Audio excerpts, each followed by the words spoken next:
He had a key. One small key, given out of friendship, and a choice, to leave it untouched, or to use it. The threshold, the click of the lock, a few steps, and everything he thought he knew about love, loyalty, and friendship vanished with the turn of a doorknob. 10 days before the wedding march, a betrayal that echoed like a gunshot in silence. She lied. He covered for her. Everything was hidden, perfectly staged, until one accident became the beginning of the end. What do you do when the two people closest to you are the ones who betray you? When instead of congratulations, you get a message. I didn't know how to tell you, man. You can erase the date from the calendar, you can cancel the reception, or you can make a move no one walks away clean from. There are no right choices here, only instinct, pain, and the cold calm of someone who's lost everything. But sometimes, loss is the only road to freedom, and he took it. All the way. Hello, my friend. I'm so glad you stopped by my channel. If it's your first time here, don't forget to subscribe and like this video, as every like truly inspires me. Please tell me which city and country you watched this video from. Now, let's get started. My name is Grant, and I was meant to marry Ava. Just 10 days before our wedding, we were seated across from each other at our favorite restaurant, laughing as we playfully argued over which song should play during the cake cutting. Ava leaned toward something silly and cheerful, something that would make everyone chuckle. I preferred something classic and timeless. We never actually made a decision. Now, I'm parked outside her apartment, sitting alone in my car, painfully aware that I'll never get to hear that song, whichever one it might have been. Ava and I were together for 5.5 years. We met during a trivia night at a cozy little bar downtown. She beat me in the final round and made a teasing remark about men being terrible at multitasking. I was instantly hooked. Her quick wit, that crooked smile, it all pulled me in. We weren't perfect, but I always believed we were solid. For nearly 9 months, we poured ourselves into planning the wedding. Everything was in place. The venue booked, her dress chosen, invitations mailed, and the seating chart debated over countless times. My best friend since high school, Travis, was set to be my best man. We had been through every phase of life together: wild college nights, bad breakups, questionable choices, and even that chaotic weekend in Vegas we agreed never to speak of again. But about a month before the wedding, something shifted. Ava started going out more often. At first, it was just one night a week. Girls' night, she called it. Seemed harmless enough. Then it became 2 nights, then 3. She'd come home late, each time with some vague story. Emma needed to vent. Sabrina had another fight with her boyfriend. I tried to stay calm. I didn't want to come off as controlling. Still, it got harder to ignore, especially when she'd walk in around 1 a.m., smelling like a mix of bars and high-end perfume, too drained to talk. One night, I finally brought it up. "You've been out more than you've been home lately," I said. "The wedding's almost here and we barely spend time together." She rolled her eyes and let out a sharp laugh. "Oh, so now I need your permission to see my friends." "That's not what I meant," I replied. "But don't you think it's weird that we haven't shared a meal all week?" Her voice turned cold. "We're just busy, Grant. That's normal." And that was the end of it. She walked off to bed. I stayed on the couch, staring blankly ahead, trying to shake the sinking feeling in my chest. After that, small things began to jump out at me. Her phone was always face down. If I walked into the room, she'd quickly close or switch whatever was on the screen. At the same time, Travis started skipping our Tuesday basketball games. First, it was headaches, then work stuff. Eventually, he didn't even bother giving an excuse. One afternoon, I came home and found them in the kitchen. They were whispering, standing far too close. When they noticed me, they jolted apart like guilty kids. Ava gave a nervous little laugh. "We were just talking about your wedding gift," she said quickly. Travis nodded, way too fast. I brushed it off, told myself I was being paranoid. That stress and sleepless nights were messing with my head. I trusted them both, more than anyone. The thought of them betraying me didn't seem possible. Then, a few days before it all unraveled, Ava came home late again. She told me she'd been meeting with the wedding planner to finalize the menu. I kissed her cheek and paused. She was wearing cologne, a man's, not mine. It was unfamiliar, sharp, citrusy, expensive, the kind of scent that lingers. That night, I couldn't sleep. The smell haunted me, like a warning I didn't want to understand. The next day, everything fell apart. I was driving to pick up Travis for our tuxedo fitting. I got there early and parked nearby. That's when I saw Ava's car already in front of his building. My stomach dropped. I stayed put. 5 minutes passed, then 10, then 20. I watched shadows flicker through the blinds, someone moving around inside.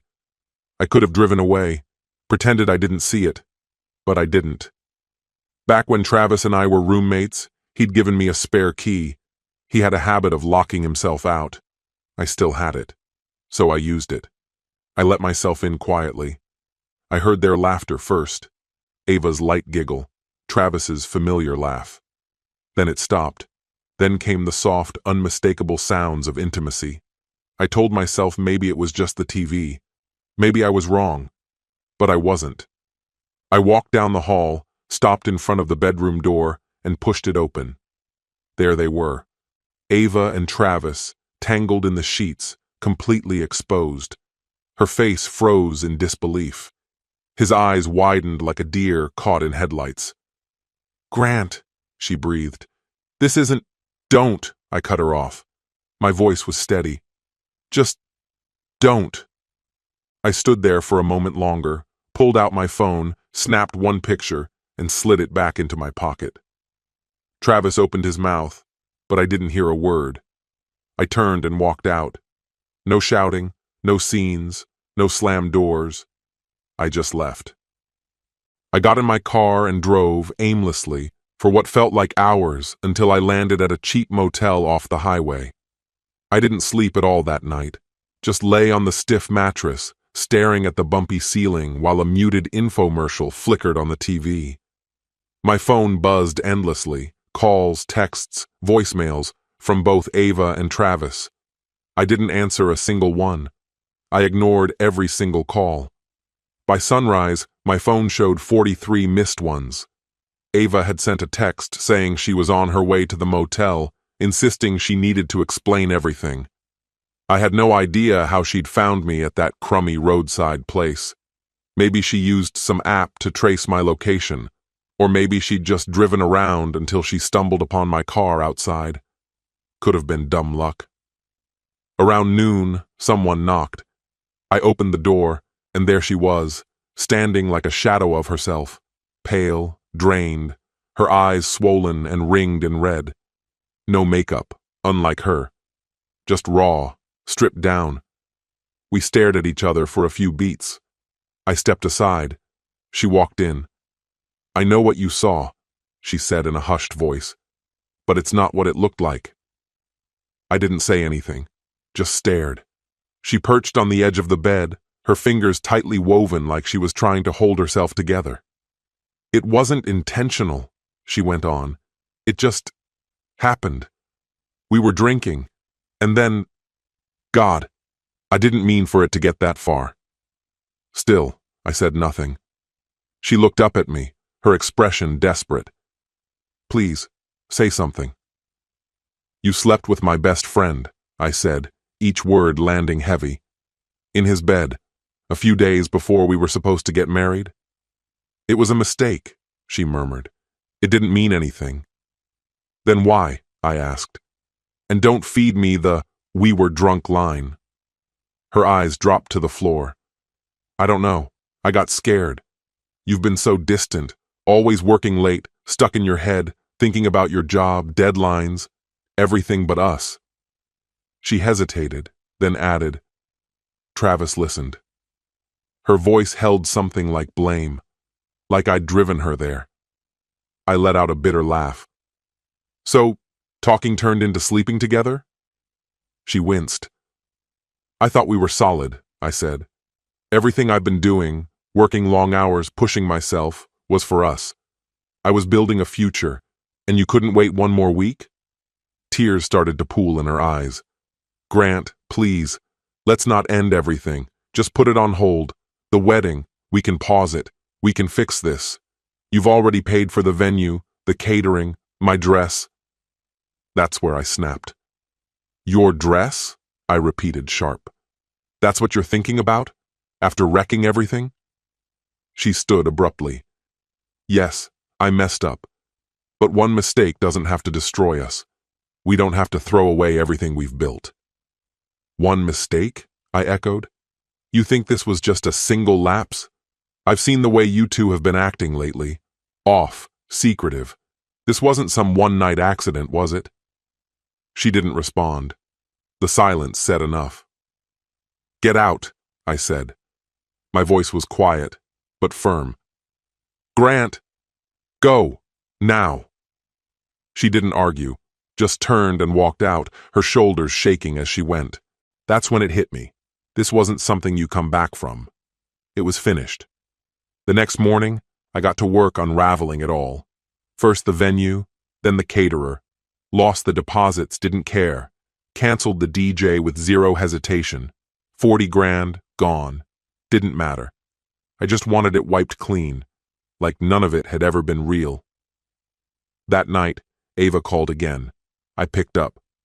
I just want to talk, she said. Her voice was soft, fragile. No, I answered. I don't need more explanations. I'm letting everyone know why the wedding's off. You can't do that, she snapped, suddenly furious. That's private. Private, I said, letting out a cold laugh. Was it private when you climbed into bed with Travis? Then I ended the call. I opened my laptop, pulled up the guest list, and typed out a mass email. The wedding has been canceled due to infidelity. Thank you for your support. Any gifts will be returned. Just to be crystal clear, I attached the photo, the one that left nothing to doubt. Responses flooded in. Friends, family, co-workers. Shock, mostly. A lot of support. Some were pissed on my behalf. A few offered help, returning gifts, dealing with vendors, whatever I needed. Ava's mom called, her voice trembling. I'm so sorry, Grant. I had no idea. Please take care of yourself. Her dad didn't bother softening it. If I were you, I'd have gone further. You're handling this better than most. As for Travis? Silence. Not a single word. But Hazel, his girlfriend, got the email too. A few hours later, she messaged me. Thanks for telling me. We're done. He's dead to me.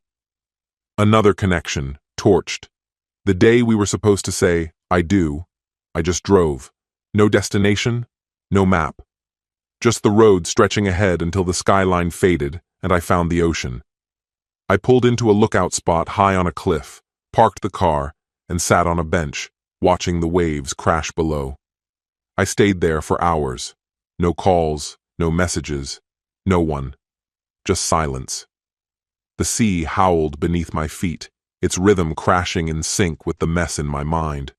For once, the world around me mirrored the chaos I felt inside.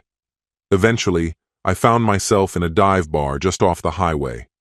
I ordered a beer, slid into a booth, and stared ahead without seeing a thing. I wasn't thinking. I wasn't feeling much either. I just needed to be somewhere that wasn't home. That night, I swung by the apartment to collect a few essentials. Ava was already waiting outside, one hand gripping a bulging bag of my stuff, the other holding a white envelope. I wrote something down for you, she said. I don't want it, I answered, emotionless. You've got a week to get the rest, I told her. After that, it's either donated or trashed. She looked hurt. That's harsh. I didn't move. Not as harsh as what you did, I replied. I'm just cleaning up the wreckage. She didn't argue, just turned around and walked away. I spent the next week crashing at my cousin Miles's place, slept on a saggy pull-out couch, ate whatever leftovers were in the fridge, and spoke only when necessary. I ignored work, let calls go unanswered. I didn't live, I drifted. But amid that silence, a realization began to creep in. The worst was already behind me. I'd taken the blow, and somehow I was still on my feet. A couple of weeks passed before I got a message from Hazel, Travis's ex. She said she needed to talk, still piecing things together. We met at a quiet little diner. She showed up in a hoodie, no makeup, with the same hollow stare I'd been seeing in my own reflection. We talked for hours. We laid out timelines, connected the dots, and the truth slowly surfaced. Ava and Travis had been lying for months, maybe longer. All those work trips, the wedding errands, the late-night runs, just smoke and mirrors. We met up again a few days later. No pretense, no goal, just two people looking for something that didn't feel like betrayal. That turned into late-night calls, shared dinners, movie marathons.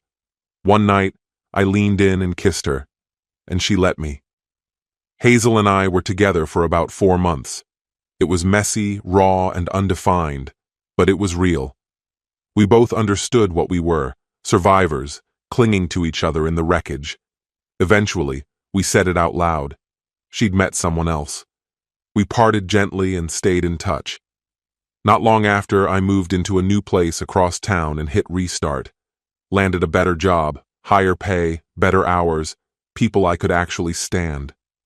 Turned the spare room into a home gym, laced up my sneakers, and started sweating out the noise. Months down the line, I ran into Ava at the grocery store. She was by the self-checkout, holding a small basket. She looked thinner, more worn down. Her eyes widened when they met mine. She asked if we could talk. Against my better judgment, I agreed. We stepped into the parking lot. She didn't try to pretend. "I've been seeing a therapist," she said, "trying to understand why I blew everything up." I gave a small nod, said nothing. There wasn't much left to say. "I'm not asking you to forgive me," she added. "I just wanted you to hear that I'm sorry. I know I ruined something good." No theatrics, no crying, just a sincere apology from someone I once loved. "I hope you find peace," I told her, and I meant it. Years later, I got married. Her name's Chloe. We met at a game night.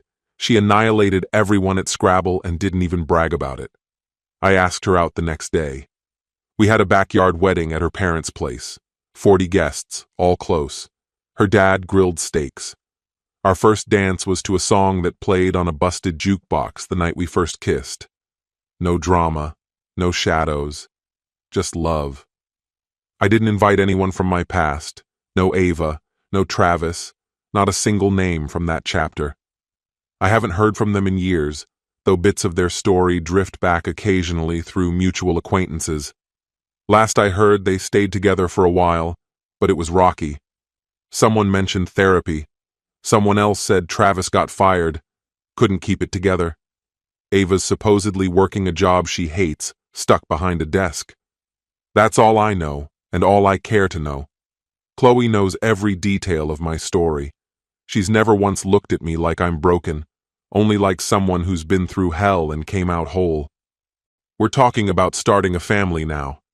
I've got my own business, same field, but I'm in charge. Funny how the thing that once caged me now feels like freedom.